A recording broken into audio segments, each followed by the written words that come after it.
पिछले वीडियो में हम लोग पॉलीलाइन को देख चुके थे और इस वीडियो में हम चर्चा करेंगे सर्किल के बारे में। अगर हम C प्लस एंटर करते हैं तो सर्किल एक्टिव हो जाता है, लेकिन C प्लस एंटर करने से सेंटर रेडियस सर्कल बनता है।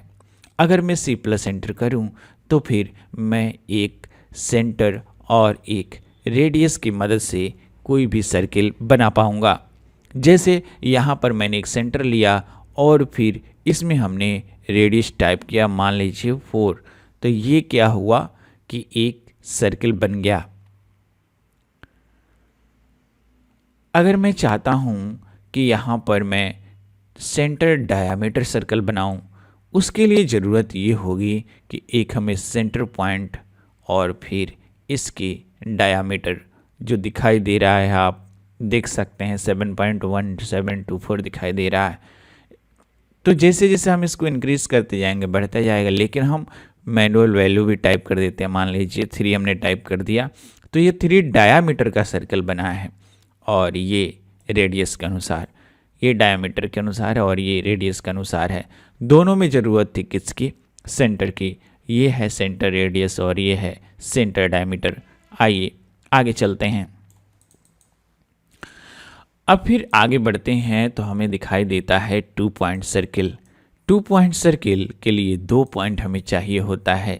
इसको कहीं कहीं पर डायमीटर सर्कल भी बोल लिया जाता है, क्योंकि जब हम 2 पॉइंट देते हैं तो ये डायमीटर को ही इंडिकेट करता है। देखिए यहाँ पर मैंने इस लाइन के पहले पॉइंट को लिया और इसके दूसरे पॉइंट को, तो जो बना हुआ सर्किल है उसमें लाइन का क्या रोल है?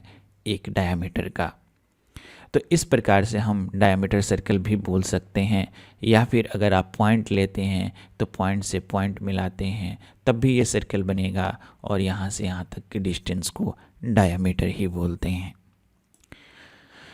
उम्मीद करता हूँ कि 3 सर्कल आपको समझ में आ चुके होंगे।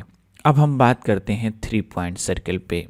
3 पॉइंट सर्कल के लिए 3 पॉइंट हमें चाहिए होता है। मान लीजिए हमने एक पॉइंट यहाँ पर लिया, एक पॉइंट यहाँ पर और एक पॉइंट यहाँ पर, तो ये 3 पॉइंट को मिला करके और एक सर्कल बना दिया। आगे बढ़ते हैं और चर्चा करते हैं नेक्स्ट पे 10-10 रेडियस। 10-10 रेडियस पे हमने क्लिक किया और फिर हमने देखा कि यहाँ पर ये बना हुआ है 10-10 रेडियस 10-10, यानी कि जो टेंजेंट आने की सीरीज है 2 बार है 10-10। तो हमने एक बार यहाँ पर क्लिक किया। यहाँ पर क्लिक करने का मतलब ये नहीं है कि हमने किसी पॉइंट पे क्लिक किया, ये ऑब्जेक्ट को डिनोट कर रहा है कि इस ऑब्जेक्ट से बनने वाले सर्कल टच करेगी। यहाँ पर भी हमने सेलेक्ट किया तो यहाँ पर टच करे और यहाँ पर टच करे। 2 ही 10 था और 2 10 को हमने बता दिया कि यहाँ टच करनी है, इधर टच करनी है। लेकिन ये टच कहाँ पर करेगा इस ऑब्जेक्ट पे, वो डिसाइड करेगा इसका रेडियस। अगर मैंने मान लीजिए कि 10 रेडियस डाला और एंटर कर दिया तो ये ऐसे टच कर रहा है, लेकिन अगर हम छोटा डाले होते तो कहीं और टच करता। ये डिपेंड करता है टच का कि कहाँ पर, यानी कि कितनी इसमें रेडियस दी गई है।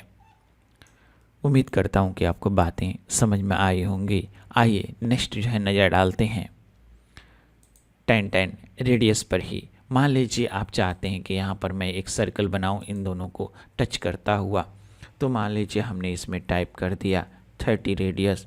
अब यहाँ पर देखेंगे कि दोनों को टच करता हुआ एक टेंजेंट सर्कल बन गया। उम्मीद करता हूँ कि आपको समझ में आ रहा होगा। अब आइए बात करते हैं 10-10-10 सर्कल की। यहाँ पर देखेंगे कि जब ऊपर बात कर रहे थे तो 2 बार टेंजेंट आया था, बट यहाँ पर 10-10-10 3 बार आ रहा है। जैसे मैं इसको सेलेक्ट करूँगा, ज़रूरत होगी 3 जगह क्लिक करने की, तो मैंने यहाँ इस ऑब्जेक्ट पे, इस ऑब्जेक्ट पे और इस ऑब्जेक्ट पे क्लिक किया और बिना रेडियस और बिना डायामीटर ये क्या बन गया? एक सर्कल बन गया। उम्मीद करता हूँ कि आपको ये बातें समझ में आई होंगी। जहाँ पर भी कोई डाउट हो आप नीचे कमेंट बॉक्स में कमेंट कर सकते हैं। धन्यवाद।